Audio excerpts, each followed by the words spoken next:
2 Chronicles chapter 21. Then Jehoshaphat rested with his fathers, and was buried with them in the city of David. And Jehoram his son succeeded him as king. Jehoram's brothers, the sons of Jehoshaphat, were Azariah, Jehiel, Zechariah, Azariahu, Michael, and Shephatiah. All these were the sons of Jehoshaphat, king of Israel.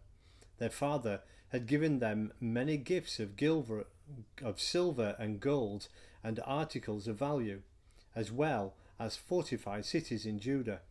But he had given the kingdom to Jehoram because he was the firstborn son. When Jehoram established himself firmly over his father's kingdom, he put all his brothers to the sword, along with some of the princes of Israel.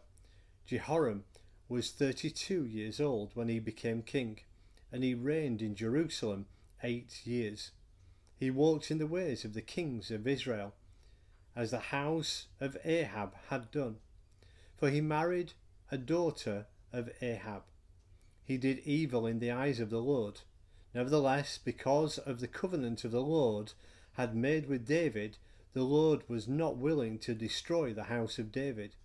He had promised to maintain a lamp for him and his descendants forever.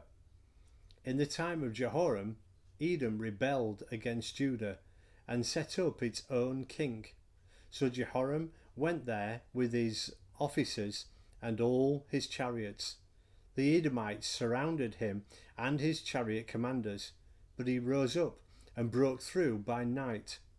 To this day, Edom has been in rebellion against Judah. Libnah revolted at the same time, because Jehoram had forsaken the Lord, the God of his fathers.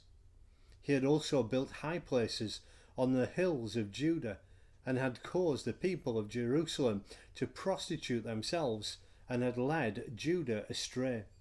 Jehoram received a letter from Elijah the prophet, which said, "This is what the Lord, the God of your father David, says.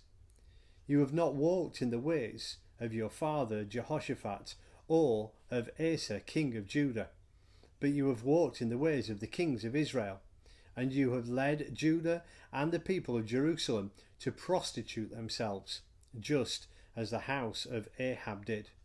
You have also murdered your own brothers, members of your father's house, men who were better than you. So now the Lord is about to strike your people, your sons, your wives, and everything that is yours, with a heavy blow. You yourself will become very ill with a lingering disease of the bowels, until the disease causes your bowels to come out." The Lord aroused against Jehoram the hostility of the Philistines and of the Arabs who lived near the Cushites.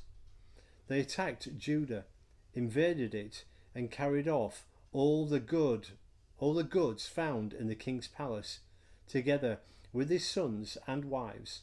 Not a son was left to him except Ahaziah, the youngest. After all this, the Lord afflicted Jehoram with an incurable disease of the bowels. In the course of time, at the end of the 2nd year, his bowels came out because of the disease, and he died in great pain. His people made no fire in his honour, as they had for his fathers. Jehoram was 32 years old when he became king, and he reigned in Jerusalem 8 years. He passed away, to no one's regret, and was buried in the city of David, but not in the tombs of the kings.